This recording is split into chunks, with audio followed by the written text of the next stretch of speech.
आपको इस काबिल भी तो बनाएंगे लोगों को आपसे बात करना हो, लोग आपसे बात करना या आपके साथ काम करना चाहें।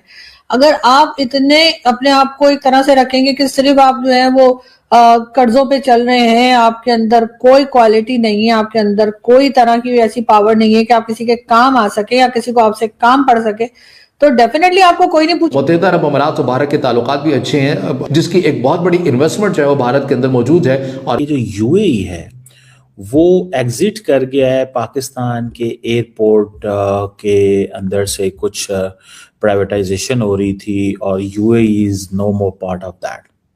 वो जाके इंडिया के साथ $200 बिलियन की ट्रेड करने जा रहे हैं, डिफेंस स्ट्रेटेजिक एग्रीमेंट करने जा रहे हैं, न्यूक्लियर डिफेंस कैपेसिटी वो लेने जा रहे हैं। वो उनका तो इतना लंबा वो लिस्ट है कि जी आप देख के हैरान रह जाएंगे जी उनका जो एग्रीमेंट्स होने वाले हैं। पाकिस्तान के जो फॉरेन मिनिस्टर है वो इस वक्त अबू धाबी पहुंचे हुए हैं। क्यों? क्या कन्विंस करने जा रहे हैं या ये कहने गए हैं कि जनाब यहां से बाहर ना निकले? और इनके दरमियान मैंने सुना था कोई अंडर वाटर बुलेट ट्रेन भी ये बना रहे हैं कि जिससे ऑन अराइवल वीजा भी चल रहा है और उसमें मेरे ख्याल में ये 2 घंटों में यूएई पहुंच जाया करेगी। हमें इंडियंस क्यों हैं? हाँ, इंडिया की डिप्लोमेसी अमेरिका के अलावा बाकी सबसे अच्छी चल रही है। तुम एक न्यूक्लियर स्टेट हो, तुम्हारे आगे एक और न्यूक्लियर स्टेट है जो which can trigger of anything. ठीक बात। हम पैलेस्टाइन में लगे हुए। हम शायद ये भूल जाते हैं कि पाकिस्तान एक न्यूक्लियर मुल्क तो है, लेकिन हमारे पे कर्जा तो देखें क्या है। एक्सपोर्ट में 8.7% कमी हो गई है।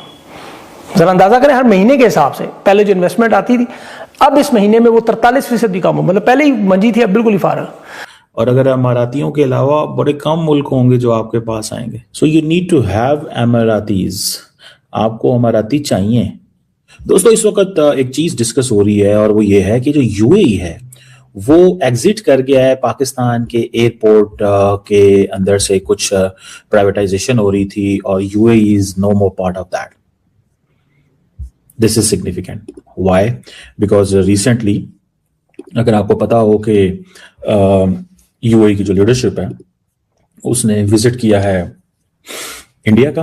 आप अपने आप चेगा पर साफ कनेक्शन है यार, ये मिडिल ईस्ट की डिप्लोमेसी है।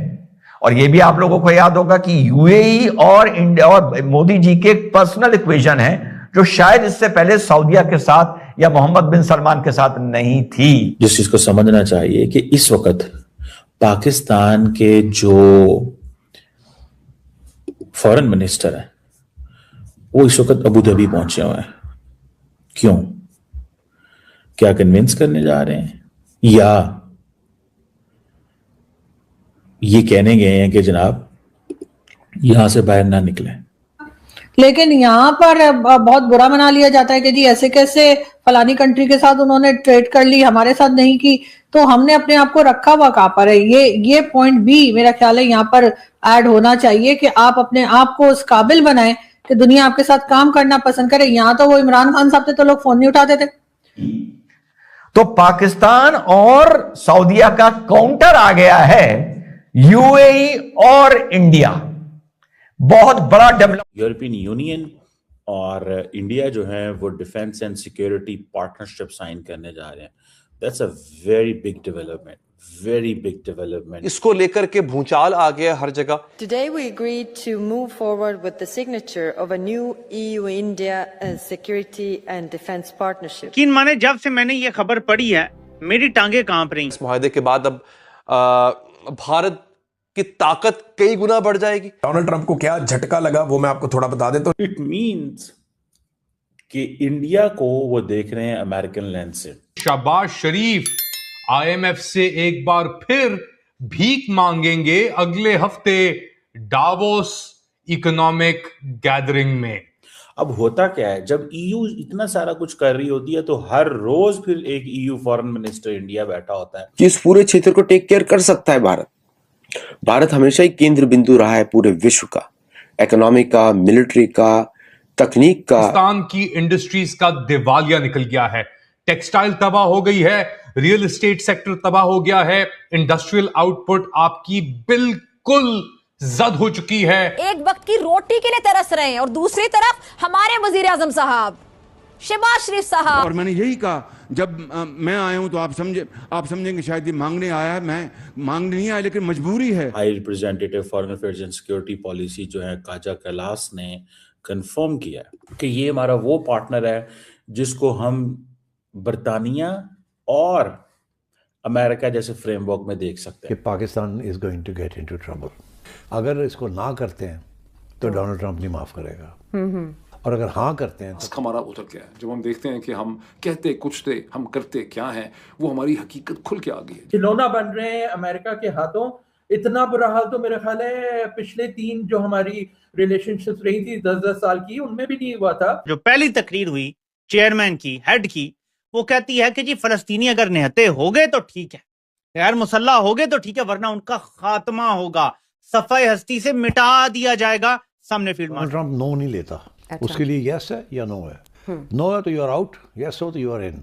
आपने देखा इंडिया के साथ क्या किया। और अमेरिका को आंखों में आंख डाल के पहली बार अगर किसी ने चैलेंज किया था तो प्रधानमंत्री मोदी ने किया था। तो उनका भी देखें आगे क्या रिएक्शन होता है, वो तो खुल के सुना देते हैं ना, वो नहीं इस तरह से। माना शक्ल चेक करें आसिम मुनीर की, झुकी झुकी नजरें हैं, सर उठा नहीं सकते किसी के सामने, लेकिन पाकिस्तान में स्ट्रॉन्ग मैन बने हुए हैं। इस वक्त पाकिस्तान जो है ना, गुज़श्ता तकरीबन 2-2.5 साल से अमेरिका के एक रडार धमकी दी गई थी कि आपको पत्थरों के जमाने में भेज देंगे। यहाँ भी वही है कि अगर हम ना मानते तो पता नहीं क्या हो जाता, बुरा हो जाता। तो I think these are some of the reasons जिसपे मैं समझती हूँ कि हमें इसका हिस्सा नहीं इशू हो गया, जिसके सबब बहुत से पाकिस्तानी परेशान है। सर सब ये किन बेसिस पे फैसले किए जा रहे हैं? और पाकिस्तानियों के दावे हैं कि हम इंडिया से बहुत आगे निकल गए। बाइकॉट, भारत को हम एयर स्पेस नहीं देंगे, भारत से ये करेंगे वो करेंगे, जबकि दुल्हन जो थी उसके सारे ड्रेसेस भारत के डिजाइनर्स ने ड्रेस मतलब बेचे थे। भारत की ना सिर्फ इकोनॉमी थ्राइव कर रही है बल्कि पूरी दुनिया उनके साथ रिश्ते नाते बनाना चाहती है। 5 कंट्रीज में पाकिस्तान आ गया इसलिए तकलीफ हो रही है। हाँ, तो इंडिया नहीं आया ना, तकलीफ इस वजह से भी है। अच्छा, उसका जो रीजन दी जा रही है पाकिस्तान को क्यों इंक्लूड कर लिया और इंडिया को क्यों नहीं किया, वो इसकी जो बेसिक बैकग्राउंड है ना इसकी, कि वो ये है कि आपको पता है ये डोनाल्ड ट्रंप का ये कहना है कि अमेरिकन वेलफेयर फैसिलिटीज़ जो हैं उसको नाजायज़ फ़ायदा उठाया जाता है और बहुत से पैसे ज़ाया होते हैं और खर्च होते हैं अमेरिकन टैक्स पेयर्स मनी। इसलिए इसी वजह से उन्होंने बहुत से एड प्रोग्राम्स बंद कर दिए। उनका जो डेटा है वो ये शो करता है कि पाकिस्तानी इमिग्रेंट्स जो हैं या जो कि इमिग्रेंट्स यहाँ वो ज़्यादातर जो है दे टेक एडवांटेज ऑफ कि जी हमारे पास नौकरी नहीं है, हमारी हालत ख़राब है, और जाके वो अमेरिकन टैक्स पेयर के ऊपर एक बोझ बनते हैं। ये बाय द वे उसी किस्म की आर्ग्यूमेंट है जो कि राइट विंग ने यूके के अंदर दी थी ब्रेक्सिट में निकलने के लिए। वो कहते थे कि ये यूरोपियंस, ईस्ट यूरोपियंस और बाकी यूरोपियंस जो है वो सारे स्ट्रेटेजिक दिफाई शराकत दारी होने वाली है। लेटर ऑफ इंटेंट साइन हो गया है भारत और मुत्तहिदा अरब अमारात के दरमियान। स्ट्रेटेजिक डिफेंस भारत और मुत्तहिदा अरब अमारात के दरमियान स्ट्रेटेजिक दिफाई मुआहदे से मुतालिक है। पाकिस्तान और मुत्तहिदा अरब अमारात के दरमियान एक तहलका खेज डेवलपमेंट। यूएई के सदर और भारत की जो तिजारत है वो 100 अरब अमेरिकी डॉलर तक पहुंच गई है। आपको 1 अरब के भी शेयर्स देने पड़ रहे हैं। Travel to India is one of the world's fastest growing and most dynamic continents. के साथ Europe mother of all deals करने जा रहा है उस वक्त जब ट्रंप भाव खा रहा है। रूस और चीन को करना चाहिए, वो इंडिया कर रहा है। यूरोपीय यूनियन के साथ mother of all deals India करने जा रहा है, जबकि हमें बताया जा रहा है पाकिस्तान में कि हमारी खारजा पॉलिसी बहुत गुफ्तगू है ना। हमने पहले माजी के दरीचों में अगर आप झांक के देखें तो नजर आ जाती है आपको। हिटलर भी यही कहता था ना, I will rule the world, where is he, उसके रिमेन्स का भी नहीं। रशिया की जंग है यूक्रेन में, उसमें ट्रंप का कोई इंटरेस्ट नहीं है और कंपटीशन में चाइना में कोई इंटरेस्ट नहीं है। और आज जो है वो अमेरिका जो है वो इंटरनेशनल रूल्स और इनको तहस नहस कर रहा है। आज दुनिया जानती है कि हिंदुस्तान क्या कर रहा है, लेकिन दुनिया भी दोगली है। दुनिया अपने माली मफादात के तहत हिंदुस्तान को प्रेफरेंस देती है पाकिस्तान के ऊपर। ये दुनिया के अंदर जो फाइनेंशियल लॉबीज हैं, गेम्स हैं, पॉलिटिक्स है, ये पावर प्ले है। और पाकिस्तान जब तक अपनी मईशत को ठीक नहीं करेगा, और अपने आप को स्ट्रेंथन नहीं करेगा। इंडिया कभी हमसे 3 गुना बड़ी इकॉनमी होता था और ये बड़ा होने जा रहा है ऑलमोस्ट कोई 100 टाइम्स। वर्ल्ड बैंक रिपोर्ट ये 100 टाइम बड़ी इकॉनमी बन जाएगी। तो फिर हम तो करेंगे जी चीजें ठीक हो जाएंगी। और वज़ीर-ए-आज़म साहब ने, भाई वज़ीर-ए-आज़म निहारी खा के वापस आ गया, वज़ीर-ए-आज़म तो खाना खा के आ गया पाकिस्तानी के। खित्ते की बात की ज्यादा तकलीफ होती है कि आज ही इंडिया की जो डील चल रही है वो फिर इंडिया का देख के ज्यादा तकलीफ होती है। जिसको उन्होंने धमकी लगाई है कि मैं टैरिफ बढ़ा दूंगा, एक के कान पर जू नहीं रेंगी है। इवन हिंदुस्तान, यार लीव अलोन एवरीथिंग। भारत को कितना सेट किया हुआ। और यूरोपीय संघ के बीच लंबे समय से अटकी फ्री ट्रेड डील अब निर्णायक मोड़ पर पहुंच गई है। वर्ल्ड इकोनॉमिक फोरम दावोस से यूरोपीय यूनियन की अध्यक्ष उर्सुला वॉन डर लेन ने बड़ा संकेत देते हुए कहा है कि भारत यूं समझौता लगभग तय है, जिसे मदर ऑफ ऑल डील्स कहा जा रहा है। नीदरलैंड यहां पर आ रही है, वो ट्रेड डील को साइन करेगी। मुद्दा वो नहीं है।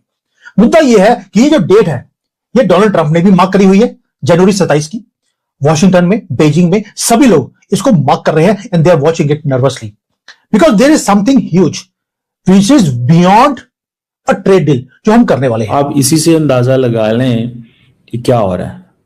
यूरोपियंस परेशान है, वो कह रहे हैं जी हम इंडिया के साथ भी ट्रेड एग्रीमेंट करेंगे, हम बाकी दुनिया के साथ भी ट्रेड एग्रीमेंट करेंगे।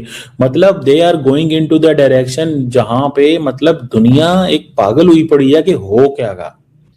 यूरोप अपना बैग पैक करके वो भारत आ रहा है। बहुत इंपॉर्टेंट लाइन मैंने बोली है कि यूरोप बैग को पैक करके वो भारत में आ रहा है। कुछ ऐसी चीजें हैं जो भारत को देने वाला है जो उन्होंने जिंदगी में किसी को नहीं दी है। यहां पे यूरोपियन यूनियन के टॉप ऑफिशियल्स जो हैं, उनके जो हेड्स हैं, वो भारत आ रहे हैं यहां पे डील साइन करने के लिए। तो दोस्तों, इसके लिए पूरी दुनिया को, चाहे वो साउथ अमेरिका हो, चाहे वो कनाडा हो, चाहे वो चाइना हो, चाहे वो भारत हो, सबको मिलके एक thank you card Donald Trump को भेजना पड़ेगा। क्या बच्चे तुम लोग को शर्म नहीं आती? दोगलापन देखो, यूएई दा सदर इंडिया आया है ते किद्दां मोदी ओनू जफ्फियां पा के मिलदा पिया। दुख की बात यह है कि यूएई एक मुसलमान मुल्क होते हुए यहूदियों के साथ खड़ा हुआ है, यहूदियों की गोद में जाके बैठ गया। आप जितना मर्जी इसको ये कह लीजिए, लेकिन ये इंतहाई गैर मामूली दौरा है और इसकी जो टाइमिंग है वो सबसे बढ़कर एक अहम समझी जाती है। मैं टाइमिंग की बात इसलिए अहम करार दे रहा हूं कि लास्ट मंथ ही जो इंडिया के आर्मी चीफ हैं उन्होंने भी बड़ा एक खामोश दौरा किया है मुत्तहिदा अरब अमारात का, और दोनों ममालिक ने अपने जो दिफाई ताल्लुकात है वो मज़ीद बढ़ाने के लिए बातें की। देखिए, ये सारा सिनेरियो जो है ना अपने अपने इंटरेस्ट के लिए है। देखिए, अब ये कोई इस्लामिक वर्ड जो हम बार बार यूज करते हैं कि भाई वो हमारा इस्लामिक मुल्क है, वो हमारे साथ नहीं स्टैंड कर रहा, वो हिंदुस्तान के साथ कर रहा। अब भाई ये इस्लामी वर्ड से निकल जाए। अब बहुत दूर तक बात चलेगी। अब खित्ते में जो अपने मफादात के लिए जहाँ अच्छा इनिशिएटिव लेगा उसी के साथ भाई दूसरे कंट्रीज खड़े होंगे। नहीं, यूएई के क्या मफादात हैं इंडिया के साथ? पाकिस्तान ने सऊदी अरब के साथ दिफाई एग्रीमेंट किया, सुनने में आ रहा है यूएई भारत के साथ करने जा रहा है। कल बड़ी एक लंबी चौड़ी मुलाकात हुई है। सऊदीया जो है वो जो कुछ भी करता है वो ट्रम्प के कहने से ही करता है। यहाँ तक कि अगर हमें लोन वगैरह भी दिया जाता है सऊदीया से की तरफ से, अगर हम कुछ कर्जा वर्जा लेते हैं तो वो भी जब तक अमेरिका उनको नहीं ग्रीन सिग्नल देता सर, जब तक वो हमारे साथ काम नहीं कर